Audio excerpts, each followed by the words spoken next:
Assalamualaikum warahmatullahi wabarakatuh. Selamat pagi Bapak Supanjis Dewan SPD MSI, Bapak Risma Wira Barata SE MSC, serta teman-teman.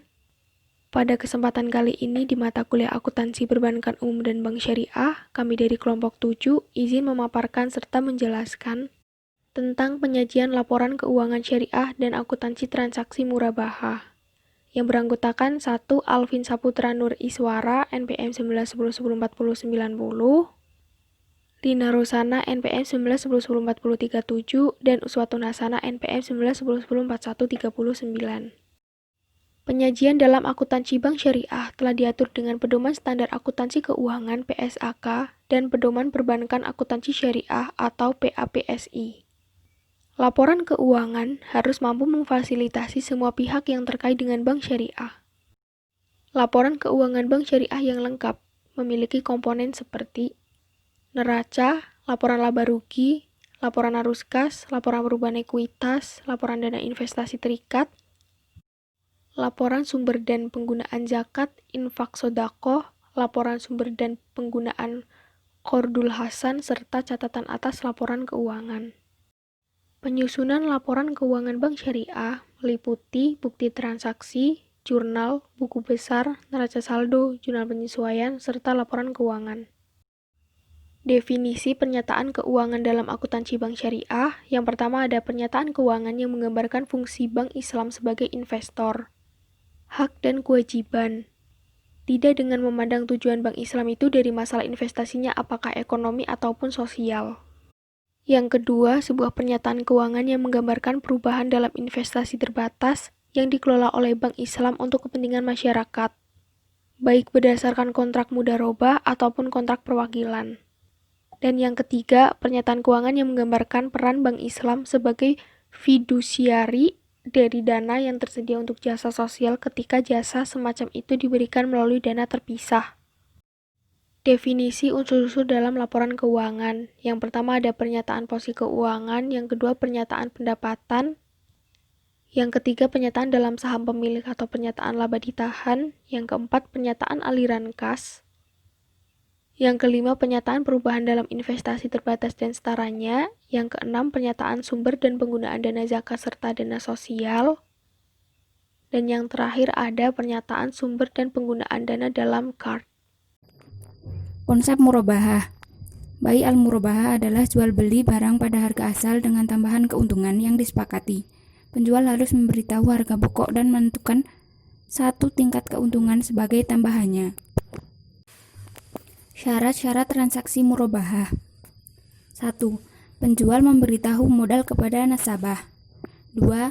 Kontrak pertama harus sesuai dengan rukun yang ditetapkan. 3. Kontrak harus bebas riba dan penjual harus terbuka. Keempat, penjual hendaknya menyampaikan perihal barang yang dibeli. Ketentuan syariah murabahah. 1. Pelaku. Ada penjual dan pembeli. Cakap hukum, berakal dan dapat membedakan. Akad anak kecil dianggap sah apabila seizin walinya. 2. Objek jual beli harus memenuhi A. Barang dagang merupakan barang halal yang diperjualbelikan harus dapat diambil manfaatnya. B. Barang dimiliki oleh penjual. C. Barang dapat diserahkan tanpa tergantung dengan kejadian tertentu di masa depan. D. Dapat diketahui kuantitasnya dengan jelas. E. Barang dapat diketahui kualitasnya dengan jelas. F. Harga barang tersebut jelas. G. Barang secara fisik ada di tangan penjual. Ijab qabul. Ijab qabul dapat dilakukan secara lisan atau tertulis. Saling ridha atau rela antara penjual dan pembeli terhadap barang yang akan dijual dan harganya. Apabila salah satu dari mereka ada unsur terpaksa atau ikrah, atau ada unsur penipuan atau tadlis, atau ada ketidaksesuaian atau gharar objek akad, maka jual beli menjadi tidak sah karena prinsip saling ridha atau rela tidak terpenuhi. Dalam hal terjadi ketidaksesuaian objek akad, pelaku boleh memilih atau membatalkan akad atau melanjutkannya. Dalam hal tersebut terjadi paksaan apabila bertujuan untuk kepentingan umum diperbolehkan. Penyajian akuntansi transaksi murabaha. Yang pertama, transaksi jual beli. Untuk penjualan aset tunai, kas pada debit, aset murabahah atau persediaan pada kredit, keuntungan murabahah pada kredit. Kemudian penjualan non tunai, piutang murabahah pada debit, aset murabahah atau persediaan pada kredit, keuntungan murabahah tangguhan pada kredit. Kemudian untuk pembelian aset tunai, aset murabahah pada debit, kas pada kredit. Kemudian pembelian non tunai, aset murabahah pada debit, beban murabahah tangguhan pada debit, dan utang murabahah pada kredit. Yang kedua, perlakuan amortisasi. Untuk penjual, pendapatan murabahah tangguhan diamortisasi secara proporsional atau pembayaran angsuran. Pencatatannya, pendapatan murabahah tangguhan pada debit dan pendapatan murabahah pada kredit. Kemudian untuk pembeli, pencatatan beban murabahah tangguhan diamortisasi secara proporsional atau pembayaran angsuran, beban murabahah pada debit, dan beban murabahah tangguhan pada kredit. Yang ketiga, perlakuan uang muka murabahah. Untuk penjual, yang pertama untuk pencatatan penerimaan uang muka, kas pada debit, uang muka murabahah pada kredit. Kemudian untuk pencatatan akad jadi dilaksanakan, uang muka murabahah pada debit, dan piutang murabahah pada kredit. Dan terakhir, pencatatan untuk akad batal dilaksanakan, uang muka murabahah pada debit, biaya-biaya pada kredit, dan kas pada kredit. Kemudian untuk pencatatan pada pembeli, pembayaran uang muka murabahah pada debit, dan kas pada kredit. Kemudian pencatatan akad jadi dilaksanakan, utang murabahah pada debit, uang muka murabahah pada kredit.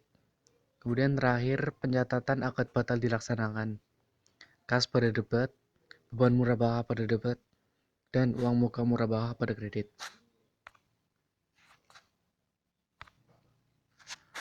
Kemudian yang keempat, perlakuan akuntansi murabahah. Pada penjual untuk pencatatan denda, dana kebajikan kas pada debit, dana kebajikan denda pada kredit. Kemudian pada pembeli untuk pencatatan denda, beban murabahah denda pada debit, dan kas atau utang pada kredit. Kemudian yang terakhir, perlakuan atas diskon setelah akad disepakati. Untuk hak pembeli, kas pada debit, dan piutang murabahah pada kredit. Kemudian untuk hak penjual, kas pada debit, dan keuntungan murabahah pada kredit. Sekian pemaparan dari kelompok kami. Apabila terdapat salah kata dalam penyampaian kami, mohon maaf. Terima kasih. Wassalamualaikum warahmatullahi wabarakatuh.